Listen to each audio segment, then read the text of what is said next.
I remember the night of May 2, 2011, as if it were yesterday. The world was about to change, but only a handful of people knew it.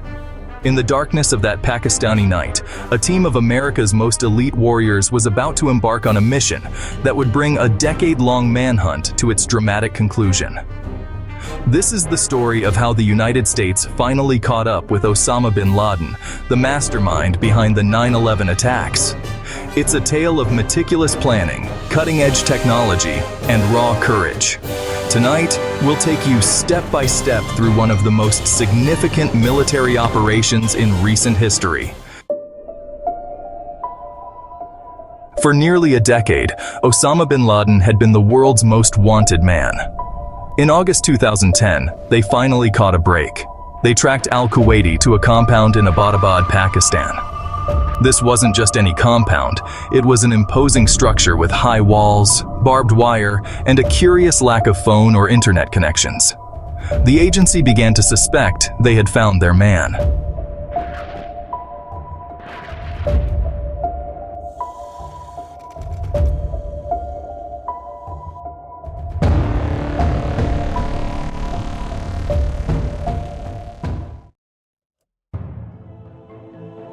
The CIA's suspicions turned into near certainty as they observed the compound day and night. One particular detail caught their attention: a tall man who never left the compound, who they called the Pacer. They used every tool at their disposal: satellite imagery, drone surveillance, and on-the-ground intelligence gathering. President Obama was briefed on the intelligence in March 2011. The stakes couldn't have been higher. If it wasn't, a military raid could strain relations with Pakistan.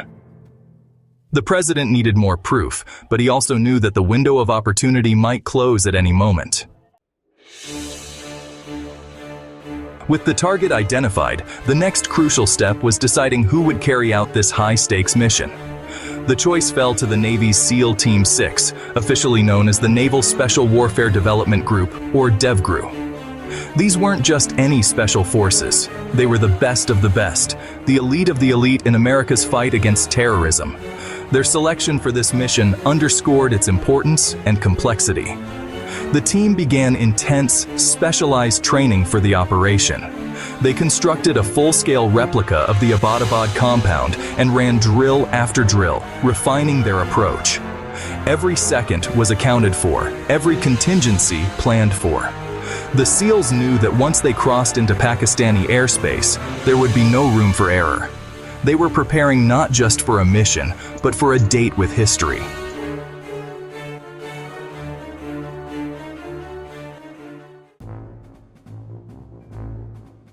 The choice of aircraft was crucial. Two specially modified Blackhawks, nearly invisible to radar. As night fell on May 1, 2011, President Obama met with his national security team. The mood was tense, the weight of the decision palpable. The president gave the final go-ahead. Operation Neptune Spear was a go.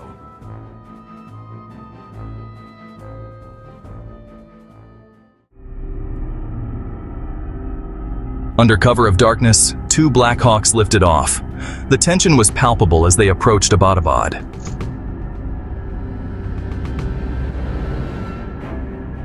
Suddenly, disaster struck. One helicopter lost lift, forcing a hard landing. The SEALs' rigorous training kicked in as they regrouped. The team swiftly breached the compound's walls. The SEALs encountered bin Laden's courier, quickly neutralizing him. They moved efficiently through the compound, securing each floor, each room. The team fought their way up to the third floor, where bin Laden might be found. As the SEALs reached the top floor, they encountered a tall figure in the darkness. In that moment, years of intelligence work, months of planning, and weeks of training all converged. The SEALs, trained to make split-second decisions, opened fire. In a matter of seconds, the most wanted man in the world was dead. The team quickly secured the room and began gathering intelligence materials: computers, hard drives, documents. They took photos for facial recognition and collected DNA samples to confirm bin Laden's identity. Meanwhile, Other team members continued to clear the compound, encountering and subduing other occupants. The entire operation took only 40 minutes.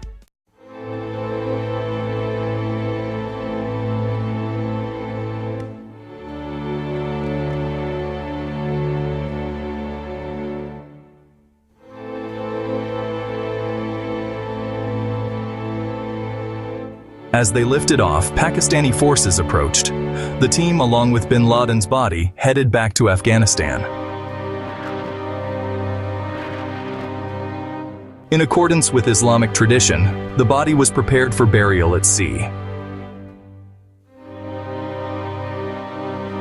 The most hunted man in the world had been laid to rest.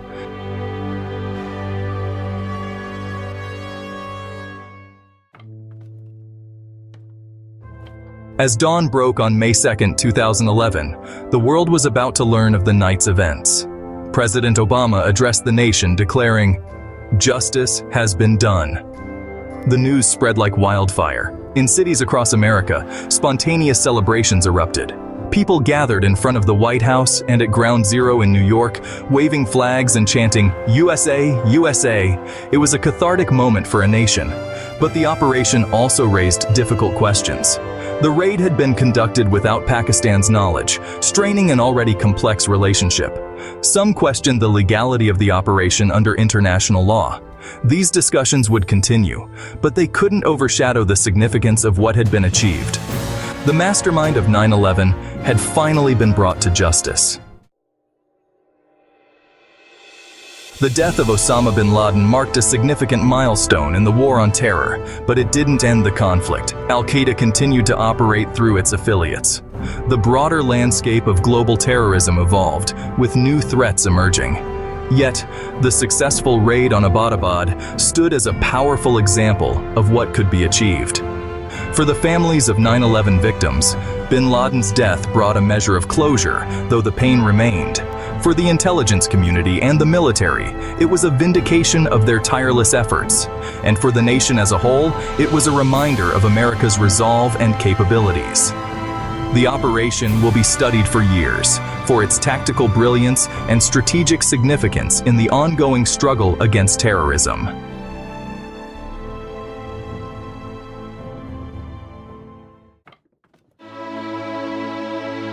As we reflect on that fateful night in May 2011, we're reminded of the complex world we live in, where the lines between war and peace, justice and vengeance, are often blurred. The raid that took down Osama bin Laden was more than just a military operation. It was a symbol of America's unwavering commitment to justice, no matter how long it takes.